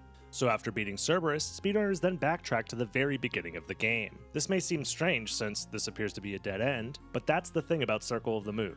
Where normal players may see a dead end, speedrunners see an opportunity. And there are many more glitches to take advantage of outside of nuclear fusion. So here we've got a brand new trick coming up. We're going towards what appears to be a dead end. This is where we fell down at the start of the game, but right here, we're gonna swap over to an Apollo combo. This is actually a 2-frame trick, so you get a little bit of wiggle room. Yeah, you want to jump and activate this special right as you're leaving the screen, and you get warped up to the top of the next screen. So the Apollo card, when mixed with any other elemental card, has the ability to do a full screen attack. But the animation of that attack sends Nathan to the center of the screen vertically. And by activating the spell at the same time as jumping through a vertical screen transition, the game warps Nathan to the top of the next screen, all the way in the ceiling. And this glitch works in any large vertical room like this, so it will be used a lot during the speedrun to skip massive sections of the castle. And from here, you may be thinking, well, if everything dies instantly, and there are glitches to warp around the castle, what's even left to optimize for a speedrun? Well, for the rest of the run, speedrunners primarily get to focus on having clean movement, running and jumping through the castle, as well as performing the remaining glitches as quickly as possible. And speaking of glitches, there are still even more glitches speedrunners will take advantage of during this run. But yeah, we're gonna bust out the skeleton for another bone float. Yeah. So we can fight Camilla and Necromancer early. So... Huh? Oh yeah, so I should explain this. So when you do a bone float, Okay. you end up standing off the ground. Well, if you then go back onto solid ground and you jump, the game doesn't really know how to handle Nathan's position. So it just launches him up into the air. And what you gotta do is you gotta jump to get airborne, then you crouch so that when you're fully pushed up, you end up next to the ceiling in a crouching state. Then you stand up so that you're standing up inside of the ceiling. Then you turn back into skeleton and you can hop onto the ceiling. It's just that simple. Wow, okay. So it lets you clip into the ceiling here, basically? And now you're on top of the room? Oh, wow. Oh, and then... On top of the room with a nuke. Yes. And it skips the rock that's in your way normally. Right here, you normally need the shoulder tackle to get past this guy. You would think oh, now that you're a giant walking nuke, you can just, go beat the game however you want. But there's still interesting routing decisions being made here and glitches to get around other obstacles. So the final boss remaining before Dracula is going to be Death. However, there is some cool new stuff in here. We're going to see one more brand new glitch using frame advance to speed up some of these box puzzles.